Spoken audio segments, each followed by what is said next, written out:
A Low Country family says the cost to move was nearly triple what they expected. Plus, their furniture was badly damaged. So they called Count on 2 investigator Rebecca Collett in our Call Collett report. Tonight, Rebecca finds out why the price increased and exposes the biggest problem with the moving industry here in South Carolina.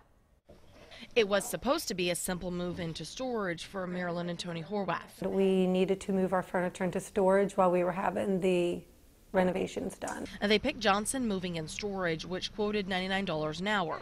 It seemed like a good deal at the time. The couple were shocked when the owner tacked on a $150 fee because their check had the wrong date. But what had happened, it was 2018. Coming from 2017, I wrote 17 on the check. And the couple say problems continued once their items were in storage. Now our stuff is in storage. Instead of $99 a month, it's $199 a month.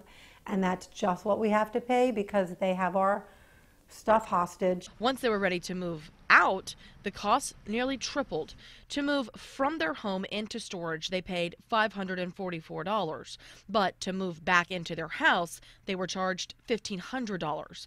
Comparing the bills, I discovered initially 2 men moved them into storage in 5.5 hours, but they were charged for 3 men working 8 hours to move them back home. They just charge you whatever they want. After they get your furniture on, they hold you hostage. One of the company's owners, Molly Johnson, says that's not true.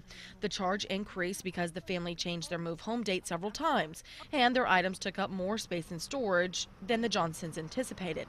Molly says the moving industry is highly regulated, and so are their fees. With each licensed moving company in the state, the Public Service Commission requires that they each have a tariff. And so the tariff includes all the different charges, any of the other rules and regulations pertaining to that one company. Molly believes the real issue is the Horwath's damaged furniture claim.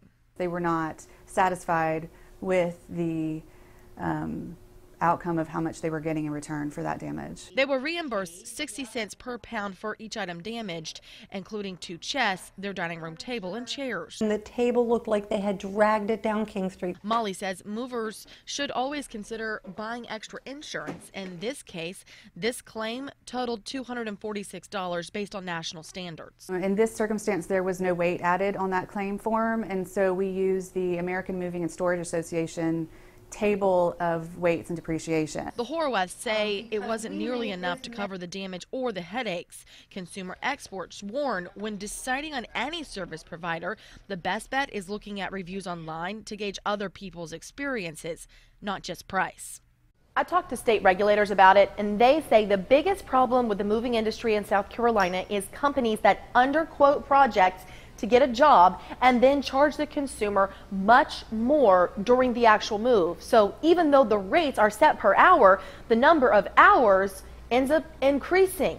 So make sure you get multiple quotes to compare. Rebecca Collett, Count on 2.